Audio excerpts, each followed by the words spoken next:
Dhaka premier লিগের match খেলতে নেমে হঠাৎ অসুস্থ হয়ে পড়েছেন তামিম ইকবাল। বুকে তীব্র ব্যথার কারণে তড়িঘড়ি করে সাভারের একটি হাসপাতালে ভর্তি করা হয়েছে বাংলাদেশ দলের সাবেক এই অধিনায়ককে। শাইনপুকুরের বিপক্ষে টসে হেরে তামিম ফিল্ডিংয়ের আমন্ত্রণ পান।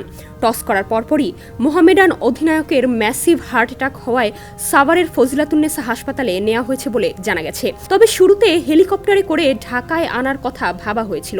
দ্রুত হেলিকপ্টার ডেকে বিকেএসপির ৩ নম্বর মাঠে নামানো হয়েছিল, কিন্তু এরই মধ্যে আবারও হার্ট অ্যাটাক করেন তামিম। মুখ দিয়ে ফেনা বের হতে থাকে। এরপর চিকিৎসকের পরামর্শে দ্রুত তাকে নেওয়া হয় পাশের ফজিলাতুন্নেসা হাসপাতালে। এই ব্যাপারে তামিমের দল মোহামেডানের ম্যানেজার তরিকুল ইসলাম জানিয়েছেন, তামিমকে ঢাকার এভারকেয়ার হাসপাতালে নিয়ে যাওয়ার সিদ্ধান্ত নেওয়া হয়েছিল, কিন্তু হেলিকপ্টারে ওঠানোর মতো অবস্থা না থাকায় তাকে ফজিলাতুন্নেসা হাসপাতালেই চিকিৎসা দেওয়া হচ্ছে। বিসিবির প্রধান চিকিৎসক দেবাশিস চৌধুরী জানিয়েছেন, তামিমের শারীরিক অবস্থা কিছুটা গুরুতর। আপাতত হৃদরোগ বিভাগে নিবিড় পর্যবেক্ষণে রাখা হয়েছে তামিমকে। অবস্থার কিছুটা উন্নতি হলেই তাকে ঢাকায় নিয়ে আসা হবে। হাসপাতালে অবস্থান করা ম্যাচ রেফারি দেবব্রত পাল জানিয়েছেন, তামিমের এনজিওগ্রাম করানো হয়েছে, হার্টে ব্লক পাওয়া গেছে।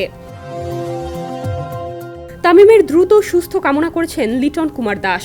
ফেসবুকে এক স্ট্যাটাসে তিনি লেখেন, দ্রুত সুস্থ হন তামিম ভাই, আপনার দ্রুত সুস্থতা কামনা করছি, আপনার জন্য দোয়া রইল।